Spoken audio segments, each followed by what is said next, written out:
Hey guys, welcome back to my channel. Today I wanted to do a recap of my most recent meet, which was the drug-tested USPA Steel City Clash. That was on April 3rd, 2022 at Steel City Barbell in Pittsburgh. And I again competed in the 60 kilo 132 weight class.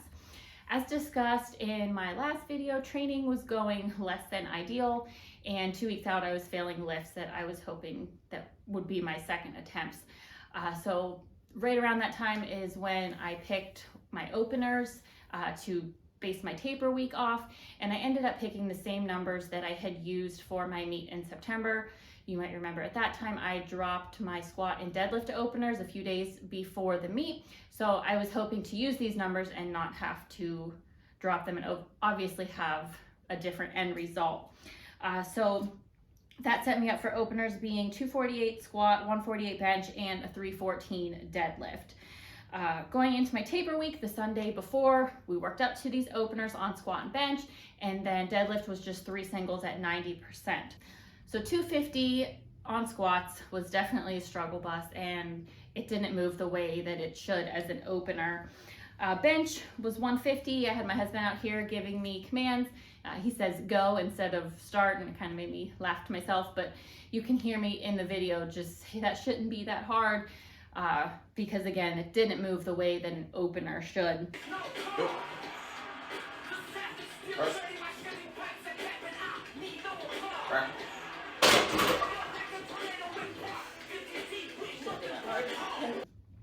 Going into deadlifts, I was just kind of mentally drained and defeated. And I feel like you can see that in my face, but it was 285 for 3 singles, and those moved decent. Probably the best out of all 3, but I kind of figured I would be dropping my openers again. So before we get into the rest of the taper week, I wanted to touch on my weight cut. So when I started prep in January, I was around 134.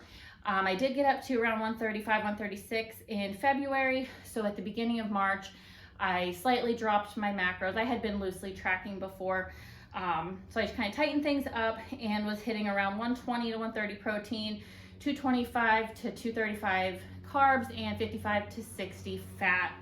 I did get down into the 132s, which is close to the weight class, mid-March.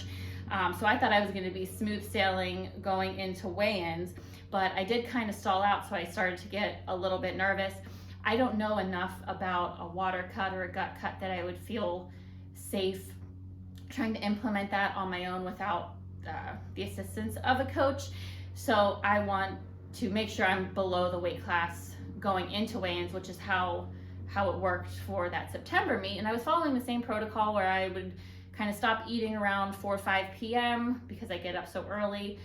So the Monday before, I decided to do something pretty drastic, and I dropped my macros to 1300, and I stopped eating around 2:30 p.m. Now this was also the same day that we took our kids to Monday Night Raw, so I was up extremely late, much later than I would be on a normal night, and I knew I'd be fighting some serious hunger, but I made it, and I woke up the next morning at 130.5. And it must have been what my body needed, because that's where I consistently stayed for the rest of the week, and I even hit 129 twice. So moving back to the taper week, Tuesday of that week, I had 3x2 at 90% of squat and bench openers, and then 3 singles at 80% of my deadlift openers. So for squats, that was 225. Definitely didn't move how I would have liked.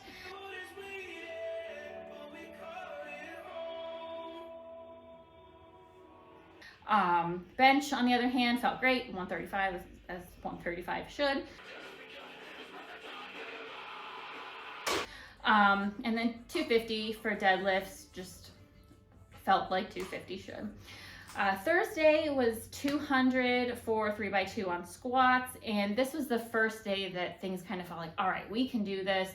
I felt much better going into the meet, and then bench was super easy, just a 3x2 at 125.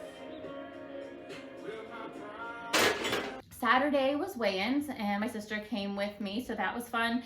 We were the first ones in line. We were the first ones to get equipment check and set our rack heights, and then we just sat around until the scales opened at 9. My official weigh-in was 59 kilos, which was 130.1. At the equipment checks, also when you turn in your openers, and I had decided to drop my squat opener from 248 to 242, just to be safe with how things had been feeling earlier in the week, but I kept bench and deadlift the same. So we were all done shortly after 9, and we went out to breakfast because all week I had been craving restaurant pancakes. So that was a great way to end the morning. I came home and ran through one last little session, which was 3x2 at 70% of squat and bench opener. I only filmed my squats, but this video makes me smile even though it was like 170. You can see when the door opens and my husband walks in, and we have a little interaction there at the end.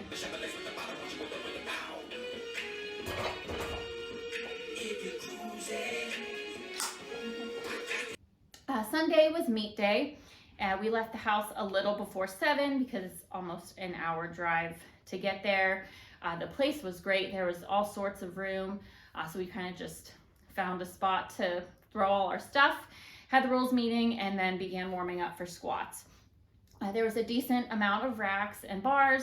I was warming up with someone else, and about halfway through our warm up, another girl came and asked to warm up with us. So we had to strip the bar, kind of work in with her.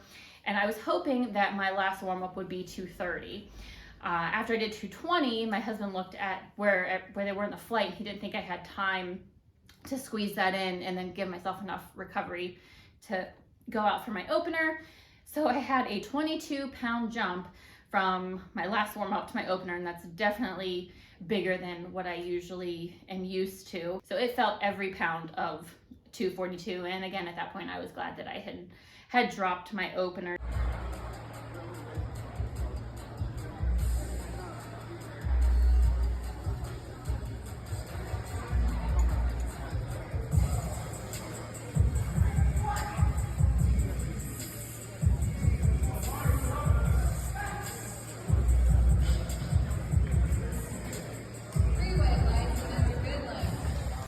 I put in my second at 112.5, which was 248, which was my original planned opener. And I did get a red light. The judge had come up to me after and said it was like just borderline on depth. So it was kind of like a warning light is what he called it.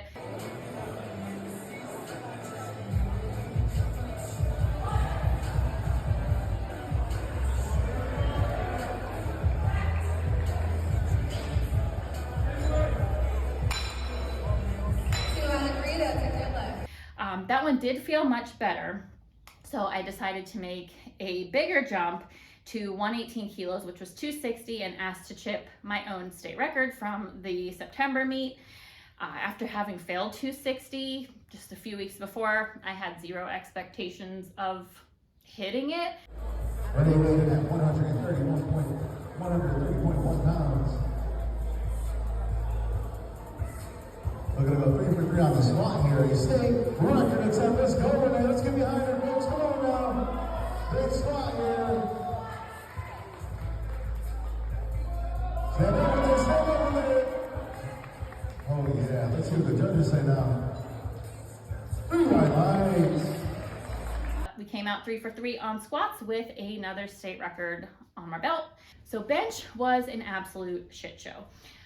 I set in with about 5 girls in the warm-up room, so we kind of just picked a happy medium for rack height, which ended up being just a little bit too high for me.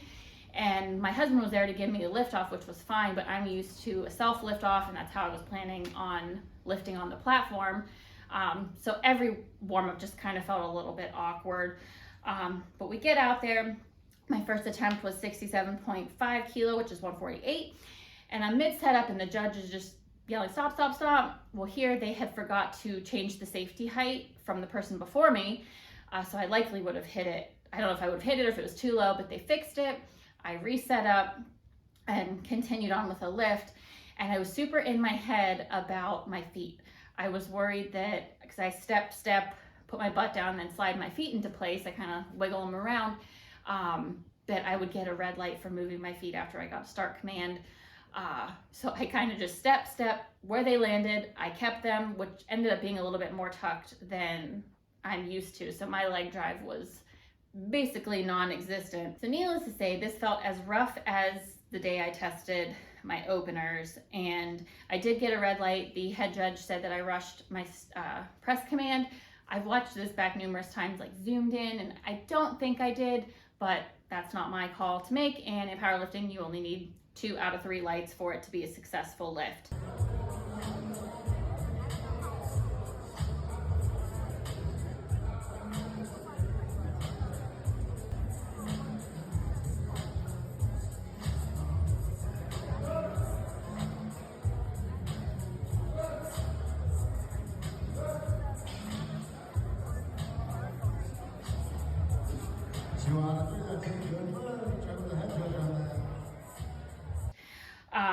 So my second attempt was 70 kilos, which was 154. This time I decided to ask for a lift off just to see if it helped any, and it kind of would give me a little bit more time to mess with my feet while they get out of the way. But our second attempt at press here.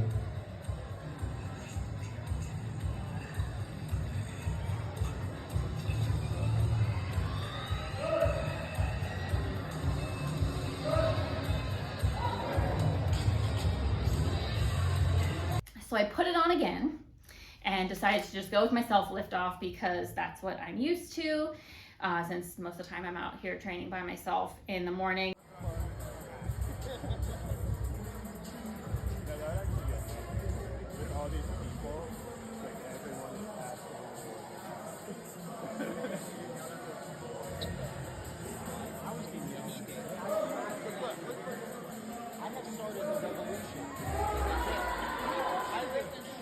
But again, it was more of the same.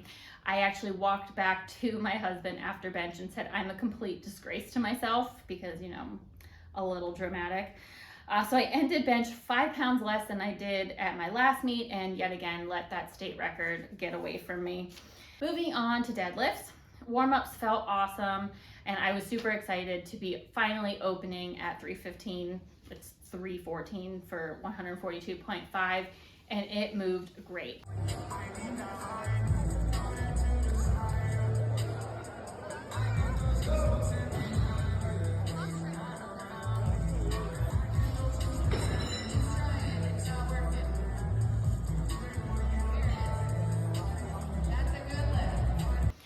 My original plan was to jump to 330 after that, but I just got nervous for some reason, so I put in 325.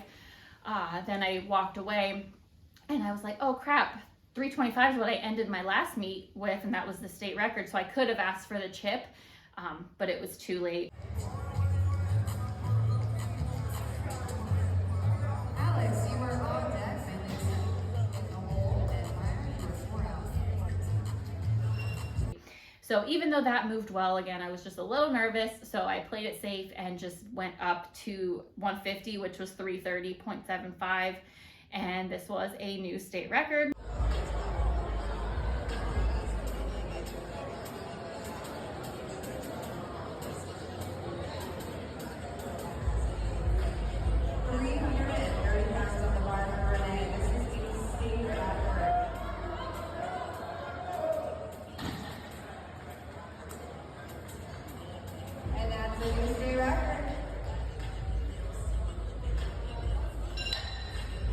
I do wish I had stuck to my original plan, because I think if I had gone from 315 to 330, that I could have gone for 152.5 kilos, which is 336, and that is 1 pound, 1 pound more than my best in the gym at 335, or even like kind of on YOLO for 155 kilo, which is 341, and hit a bigger PR. I technically could have put in for a 4th. It wouldn't have counted towards my total. It would have counted for as a new record, but as I'll get into in a little bit, the meet was extremely long, so putting in for a 4th attempt just kind of felt pretty selfish. So overall, I walked away with a new state record in squat, deadlift, and total. I finished first in both Submaster and Open, which I remembered to sign up for this time, and I was 3rd overall based on dots. I was still just shy of the elite total, and then obviously had missed that bench record that I was after, but all in all, it was a great experience. I had mentioned a second ago that the meet was pretty long. My first squat was at 9:12 a.m. and my last deadlift was at 3:11 p.m. So that was about 6 hours for nine reps. There were 4 flights. I was in flight A.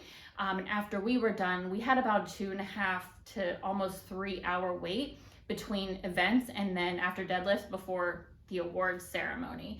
So we left our house before 7 a.m. and didn't get home until almost 7:30 p.m. So my husband gets the gold star for just being a trooper and hanging out that whole day. I did come prepared. So between events, I was eating Pop-Tarts, pretzels, bananas, fruit snacks, protein bars, and I drank these like electrolyte drinks that I found at Rite Aid. When I came home, I plugged everything into MyFitnessPal that I had eaten for the day, and it came out to be 75 protein, 373 carbs, and 70 fat. And this time I also took pre-workout before each event. But that's pretty much it. Although it was a long day, the meet was actually run really smoothly. They did have a live stream, which was nice because my kids and my mom and some of my friends and coworkers could catch in during the day. And then they had the little lights and smoke, which was a nice touch, especially they would set it off if you were going for PRs and everything. So my next meet is going to be in September. It's the Texas Power Bar Open, and it's back at the same venue as the meet I did last year at Union Fitness. I have made a few big changes and I'm pretty excited to share what's been going on in my training with you guys, but that will be in an upcoming video. So that's it for now. Thank you so much for watching. Don't forget to like, comment, and subscribe. Stick around for more content from a garage gym, powerlifting mom, showing you that you don't have to be the strongest to be strong. Thanks. Bye.